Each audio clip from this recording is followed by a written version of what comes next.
Hello friends, welcome back to animal films. आज मैं आपके लिए बहुत ही इंटरेस्टिंग मूवी लेकर आई हूँ। वैसे तो आई नो कि आप सभी डीसी फैंस होंगे ही, और हाँ, एक बात तो ये भी है कि बचपन से ही हम सभी को सुपर पावर जैसी मूवी देखने का कितना शौक होता है। तो आज मैं आपके लिए कुछ ऐसी इंटरेस्टिंग सी मूवी लेकर आई हूँ। मूवी का नाम है द फ्लैश। आई रिक्वेस्ट हूँ कि आप वीडियो के एंड तक बने रहे और पूरा मूवी को एंजॉय करें। और हाँ, वीडियो को लाइक, चैनल को सब्सक्राइब करना तो बिल्कुल ना भूलें। तो आइए अब बिना देर करते हुए मूवी को स्टार्ट करते हैं। मूवी की शुरुआत में मैं आपको एक इंटरेस्टिंग फैक्ट से रूबरू करवाना चाहती हूँ। मूवी में सुपरमैन के साथ साथ सुपर गर्ल भी दिखाई गई है, तो इसी वजह से कहानी देखने में और सुनने में दोनों तरीके से बहुत ही इंटरेस्टिंग बन जाती है। जैसे ही मूवी की शुरुआत होती है, हमें बेरी को दिखाया जाता है जो कि अपने ऑफिस जाने के लिए रेडी होता है। और वो जैसे ही घर से निकलता है, वो सबसे पहले एक बेकरी की शॉप पे जाता है। वो शॉप पर पहुंचकर तुरंत ही अपने लिए एक सैंडविच का ऑर्डर देता है। यहाँ पर एक फैक्ट ये है कि बेरी को बहुत ज्यादा भूख लगती है, और ऐसा इसलिए है क्योंकि बेरी के पास सुपर स्पीड की पावर्स है। वो बहुत ही तेजी से भाग सकता है। वो माइल्स के डिस्टेंस को बहुत ही कम टाइम में भी कंप्लीट कर सकता है। और यही रीजन है कि उसे बहुत ज्यादा भूख भी लगती है, क्योंकि जब वो बहुत तेजी से भागता है तो उसके बॉडी के अंदर से बहुत सारी कैलोरीज बर्न होती हैं। और यही वजह है कि वो थोड़ी थोड़ी देर पर कुछ न कुछ खाता ही रहता है।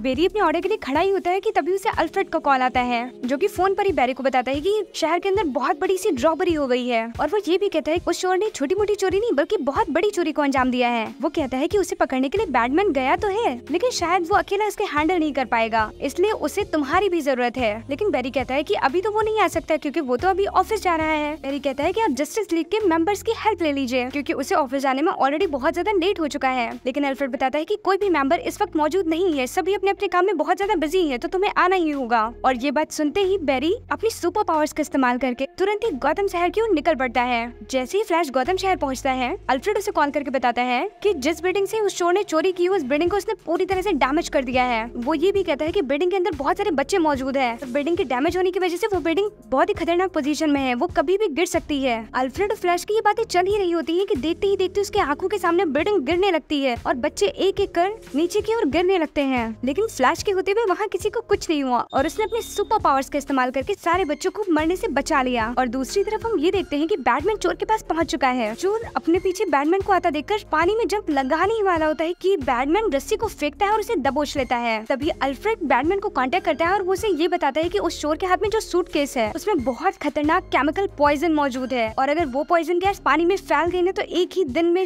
पूरे गौतम शहर का विनाश हो जाएगा। और इधर अल्फ्रेड की बैटमैन से बात चल ही रही थी, उधर चोर मौका पाते हुए फिर से पानी में कूदता है। बैटमैन पूरी कोशिश करता है, पूरा जोर लगाता है उसे ऊपर खींचने में, लेकिन वो नाकामयाब हो रहा होता है। और ऐसा सब चल ही रहा होता है कि फिर एंट्री होती है वंडर वुमन की। इससे पहले कि वो बैग पानी में गिर पाता, वंडर वुमन अपने लोगों की हेल्प से बैग के साथ साथ उस चोर को भी ऊपर की ओर खींच लेती है। और इसके तुरंत बाद वहाँ पे फ्लैश पहुँचता है और वो दोनों वंडर वुमन से मिलते हैं। तब तो यहाँ सारा केस सॉल्व हो चुका था। बेरी को वापस से बहुत ज्यादा भूख लग चुकी थी, इसलिए वो तुरंत ही अपने पिज्जा के पास पहुँचता है और वो पिज्जा खाकर तुरंत अपने ऑफिस के लिए निकलता है। वहाँ पहुंचकर उसे बहुत ज्यादा डांट पड़ती है, इसकी वजह थी उसका लेट होना, लेकिन फिलहाल वो यहाँ जैसे तैसे संभाल लेता है। इसके बाद वो अपने काम में लग जाता है। ऑफिस का काम खत्म करने के बाद बेरी जैसे ही अपने ऑफिस से निकलता है, वो सामने अपनी एक बहुत पुरानी दोस्त को देखता है जो कि कई साल पहले उसके साथ कॉलेज में पढ़ा करती थी, और जिसे देखकर वो बहुत खुश होता है। उस लड़की का नाम आयरिस है, जो कि एक जर्नलिस्ट होती है। इन सब की बातें चली रही होती है, तो बातों बातों में आयरिस बेरी को बताती है कि वो इस वक्त उसके फादर के केस पे स्टडी कर रही है, और वो ये भी कहती है कि उसे बहुत ज्यादा दुख है कि उसके फादर ने उसकी मदर का मर्डर कर दिया, जिसके चलते वो अभी भी जेल में है।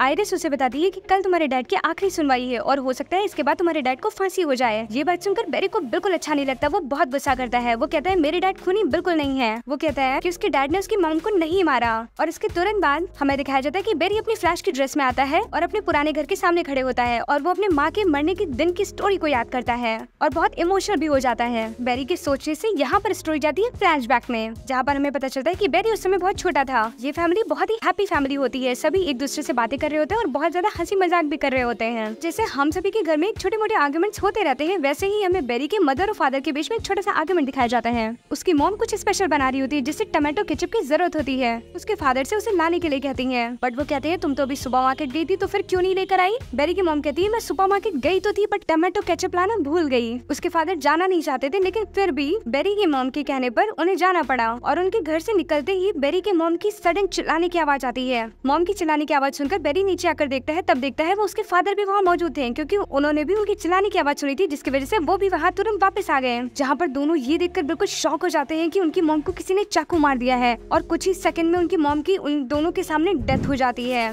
और यहाँ एक बहुत ही इमोशनल मोमेंट दिखाया जाता है। अब स्टोरी प्रेजेंट में आ जाती है, जहाँ पर फ्लैश के दिमाग में ये सारी बातें चल रही होती, काश ये सब कुछ ना हुआ होता तो आज उसके मॉम और डैड उसके साथ होते हैं। और ये सोच कर ही वो बहुत हाई स्पीड से भागने लगता है। वो इतनी जोर से भागता है, वो भागता ही रहता है, रुकता ही नहीं है, जिसकी वजह से स्पीड ऑफ लाइट ब्रेक हो जाती है, वो उसे क्रॉस कर जाता है। अब यहाँ बेरी को तुरंत ये रियलाइज होता है कि वो तो टाइम में ट्रेवल कर रहा है, बिकॉज स्पीड ऑफ लाइट को ब्रेक करते ही वो टाइम के एक ऐसे स्लॉट में आ जाता है जहाँ पर वो जितने चाहे उतने पास उतने फ्यूचर में जा सकता है। जहाँ पर बेरी के साथ हुई पास में चीजें उसके सामने फ्लैशबैक में चल रही थी, जो कि इसे सहन नहीं कर पाता और तुरंत प्रेजेंट में आ जाता है। वो ये सब देखकर बहुत ही चिंता में पड़ जाता है कि ऐसा आखिर कैसे हुआ। ये बात शेयर करने के लिए वो ब्रूस के पास जाता है और उसे मिलता है। बेरी ब्रूस को बताता है कि कैसे वो जब बहुत ज्यादा तेज स्पीड में भागता है और स्पीड ऑफ टाइम को क्रॉस कर लेता है तो वो सारे पास्ट में हुए इवेंट्स को देख सकता है, उन्हें महसूस कर सकता है। एक और इंटरेस्टिंग बात ये थी कि वो पास में हुए इवेंट्स को चेंज भी कर सकता था। जब ये बेरी को रियलाइज हो चुका है तब बेरी ये डिसाइड करता है कि वो पास में जाकर अपनी मॉम की मौत को रोक देगा और सारी चीजों को फिर से चेंज कर देगा। और वो ये बात ब्रूस को भी बताता है, लेकिन ब्रूस इस बात से बिल्कुल एग्री नहीं करता। ब्रूस मैन कहता है कि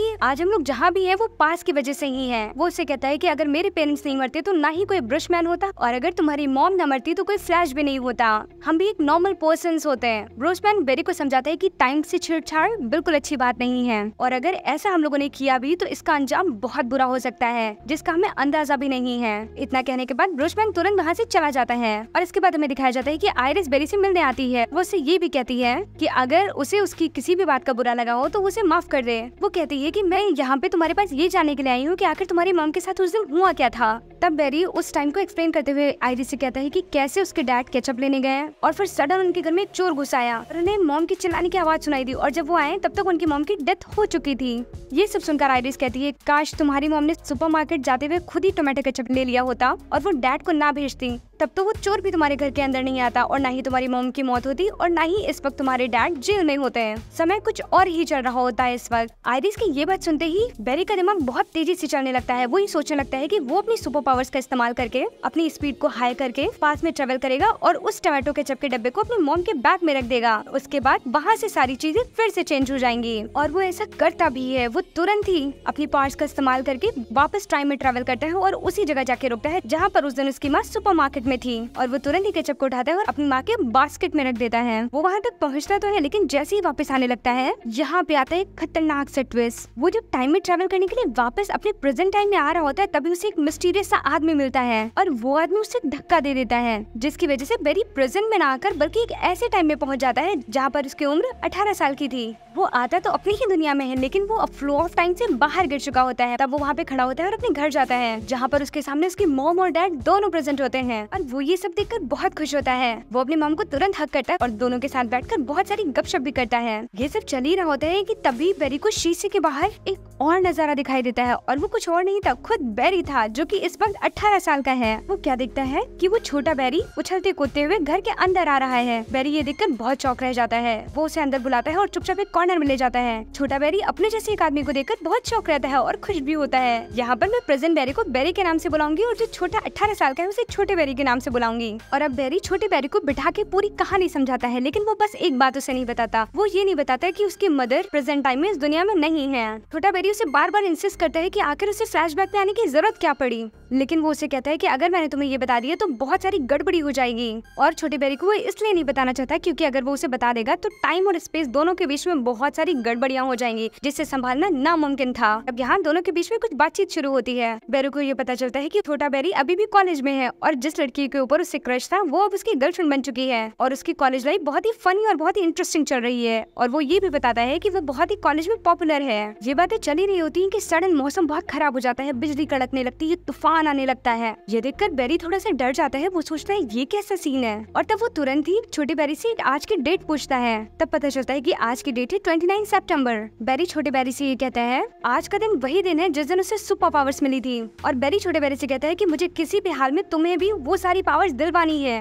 क्योंकि अगर वो पावर्स तुम्हें नहीं मिली इसका मतलब मैं भी अपनी पूरी पावर्स खो दूंगा और इसकी वजह से मैं प्रेजेंट टाइम में वापस नहीं आ पाऊंगा। बिना देर किए हुए वो छोटे बेरी को तुरंत ही उसी लैब के अंदर लेकर जाता है जहाँ पर उसे पावर्स मिली थी, और वो तुरंत ही सारा सेटअप करता है। वो केमिकल्स को बिल्कुल विंडो के सामने रख देता है और बेरी को वहीं खड़ा कर देता है। विंडो को खोल देता है जिससे कि जैसे ही बिजली कड़के वो सीधा उस केमिकल पे पड़े और वो केमिकल और बिजली का कॉम्बिनेशन उसकी बॉडी में जा सके, जिसकी वजह से छोटी बेरी को पावर्स मिल सके। जब छोटे बेरी को ये पता चलता है कि उसे जोरदार बिजली का झटका लगने वाला है तो वो पूरे रूम में इधर उधर भागने लगता है। वो मना करता है कि मैं नहीं करूंगा ये सब, लेकिन फिर बैरी छोटे बैरी को समझाता है कि वो ऐसा करे जैसा वो कहता है। उसके मानते ही वो उसे विंडो के सामने खड़ा कर देता है और बिजली का जोरदार झटका आता है और उस केमिकल के थ्रू होते हुए छोटे बैरी की बॉडी में घुस जाता है। ये सब तो ठीक था, लेकिन यहाँ पे एक गड़बड़ सी हो जाती है, क्योंकि उसके सामने बड़ा बैरी भी खड़ा होता है और जब बिजली का झटका उसे भी लगता है तो बड़े बैरी की सारी पावर्स चली जाती हैं और वो एक कॉमन मैन बन जाता है, एक नॉर्मल सा इंसान। ये सब देखकर बैरी बहुत दुखी हो जाता है कि उसकी सारी पावर खो चुकी है, क्योंकि उसे ये बखूबी बताता है कि उसके पास अगर पार्ट्स वापस नहीं आई तो बैरी वापस अपने टाइम में कभी नहीं जा पाएगा। कुछ ही देर बाद टीवी पर एक न्यूज आती है जिसमें पता चलता है कि जनरल जॉर्ड अपने पूरी फोर्स के साथ वापस पृथ्वी पर आ रहा है। बैरी ये देखकर बहुत हैरान रह जाता है। जनरल जॉर्ड ये भी कहता है कि वो अर्थ पर अपनी एक अमानत वापस लेने के लिए आया है और अगर उसकी अमानत उसे वापस नहीं मिली तो वो पूरी अर्थ का विनाश कर देगा। बैरी को ये समझते बिल्कुल देर नहीं लगती कि वो किस अमानत की बात कर रहा है। वो सुपरमैन की बात कर रहा था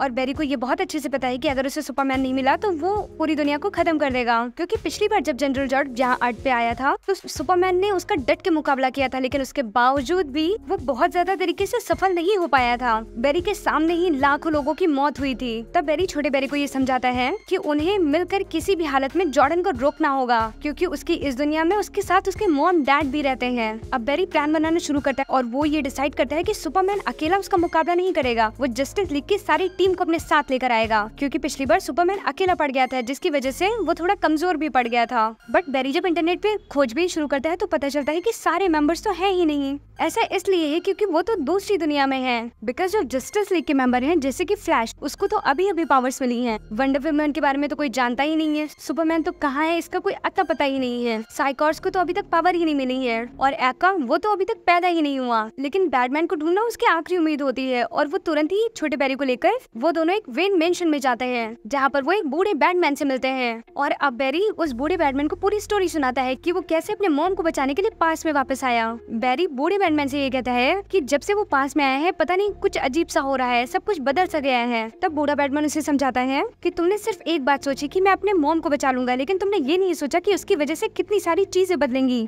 क्योंकि टाइम में ट्रैवल कर एक चीज को चेंज करने के साथ साथ आगे की सारी चीजें भी बदल जाती हैं। इसका मतलब साफ साफ ये है कि टाइम के एक इवेंट को चेंज करने का मतलब है उसके पास्ट और प्रेजेंट दोनों इवेंट्स को चेंज करना। और यही वजह है कि तुम्हारी मॉम के मरने के आगे के इवेंट्स और उसके पहले के दोनों इवेंट्स चेंज हो चुके हैं। बैरी बैटमैन को बताता है कि जॉर्डन वापस आ चुका है और उसे किसी भी हाल में सुपरमैन चाहिए, अगर वो उसे नहीं मिला तो वो पूरी दुनिया का विनाश कर देगा। तब बैटमैन उसे दिलासा देते हुए ये कहता है कि वो मिलकर सुपरमैन को जरूर ढूंढेंगे। और तुरंत बैटमैन अपना डेटा चेक करता है, जिससे ये पता चलता है कि सालों पहले दुनिया में एक अननोन सा रडार गिरा था जिसमें से एक बच्चा निकला था और उस बच्चे को साइबेरिया में रहने वाली एक एस्ट्रो टीम ने उठा लिया था और तब से लेकर आज तक वो बच्चा उसी गैंगस्टर टीम के पास है। और जैसे ही ये खबर उन दोनों को पता चलती है वो तुरंत ही साइबेरिया के लिए निकल पड़ते हैं उस बच्चे को बचाने के लिए, यानी कि सुपरमैन को।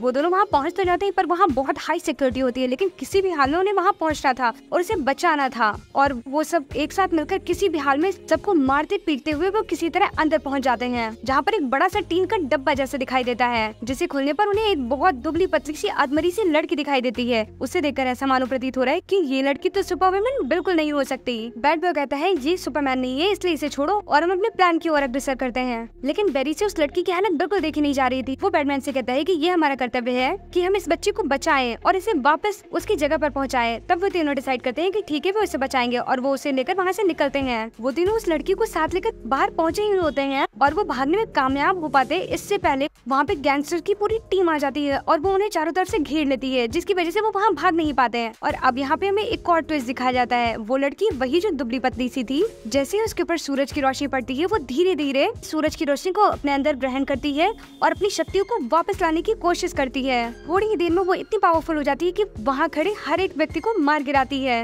अब वो सुपरमैन इन तीनों से पूछती है कि आखिर उनके वहाँ आने का रीजन क्या था। तब वे बताते हैं कि वो वहाँ सुपरमैन यानी कि कार्ल को ढूंढने आए हैं। वो लड़की बताती है कि उसका नाम कारा जॉर्डल है और वो कार्ल की कजिन है। वो सुपरवुमन इन तीनों को बताती है कि हम भाई बहनों को कुछ काम के लिए बाहर भेजा गया था और रास्ते में पहुंचते ही उनकी डेस्टिनेशन चेंज हो गई, जिसकी वजह से वो पृथ्वी पर आ गिरी और उसका भाई जो कि एक सुपरमैन है वो किसी और प्लेनेट पे पहुंच गया। और ऐसा बताते बताते ही सुपरवुमन तुरंत फेंट होकर नीचे गिर जाती है, क्योंकि वो अभी भी बहुत ज्यादा पावरफुल नहीं थी, वो थोड़ा कमजोर थी, बिकॉज वो सालों से उस अंधेरे कमरे में बंद थी। अब इसके बाद वे तीनों से घर लेकर आते हैं, यानी कि बैटमैन के घर, और उसे छत पर लेके जाते हैं ताकि उसे प्रॉपर सूरज की रोशनी मिलती रहे और उसकी सारी पावर्स वापस आ पाए। और जैसे ही सुपर वुमन के पास इनर पावर्स आती है, वो तुरंत ही उठकर जाती है और वो क्या देखती है कि जनरल जॉर्ड पृथ्वी पर हमले की पूरी तरह से तैयारी कर रहे हैं। और इधर बैरी छोटे बैरी और बैटमैन से कहता है कि इन एनी हाउ उसे अपनी पावर्स वापस चाहिए, क्योंकि उसे जनरल जॉर्डन का सामना करना है, उसे किसी भी तरह उसे रोकना है, इसकी वजह से उसे पावर वापस चाहिए। और वो वापस से वैसे ही सेटअप करता है पावर्स को वापस से हासिल करने के लिए। और जैसे ही उसे बिजली का झटका लगता है, वो पूरी तरह से घायल हो जाता है और जिसकी वजह से वो जो मशीन और केमिकल दोनों पूरी तरह से डिस्ट्रॉय हो जाते हैं। वो सुपरगर्ल ये सब देख रही होती है। वो तुरंत ही बैरी को अपने गोद में उठाती है और उसे आसमान की तरफ खींचते हुए लेकर जाती है और वहाँ पर उसे एक जोरदार बिजली का झटका दिलाती है, जिसकी वजह से बैरी की सारी पावर्स तुरंत ही वापस आ जाती हैं। अब वो सुपर वुमन उन तीनों को बताती है कि जनरल जॉर्ड पूरी तैयारी कर चुका है और वो ये भी कहती है कि उनकी इस लड़ाई में वो भी उनके साथ है। अब चारों मिलकर ये प्लान बनाते हैं और ये डिसाइड करते हैं कारा जॉर्ज यानी कि सुपर वुमन जनरल जॉर्डन से लड़ेगी और वो तीनों उसकी आर्मी से लड़ेंगे, उन सबको संभालेंगे। दूसरी तरफ हमें दिखाया जाता है कि जनरल जॉर्डन अर्थ पर अटैक कर चुका है और अब ये चारों निकल पड़ते हैं अपने मिशन के लिए। फाइटिंग एक बहुत खतरनाक रूप ले चुकी थी, जहाँ पर हमें ये देखने को मिलता है कि उस सुपर वुमन की डेथ हो जाती है और इधर बैटमैन भी मारा जाता है और अब बचते हैं दोनों बैरी। अब इन दोनों को ये बिल्कुल समझ नहीं आता है कि उन सबका सामना कैसे किया जाए, क्योंकि उनके साथी तो मारे जा चुके हैं। अब ये दोनों डिसाइड करते हैं कि वे टाइम में वापस जाकर सुपर वुमन एंड बैटमैन को बचा लेंगे और वो ऐसा करते ही है। और जैसे ही वो उन्हें बचाते हैं, अगेन उनकी फिर से डेथ हो जाती है। छोटा बैरी ये मानने को तैयार नहीं कि उनकी फिर से मौत कैसे हो सकती है। उसके बाद वो अगेन वापस जाते हैं और फिर से उन दोनों की डेथ हो जाती है। उन दोनों के बार बार मरने से उन्हें ये समझ में आ चुका होता है कि डेस्टिनी को कोई चेंज नहीं कर सकता, मरना उनकी किस्मत में लिखा है। और यही वजह है कि उनके बचाने के बावजूद भी वो दोनों फिर से मर जा रहे हैं। बैरी को ये बात समझ आ चुकी थी कि टाइम में ट्रैवल करके उसे मॉम का बचाना गलत था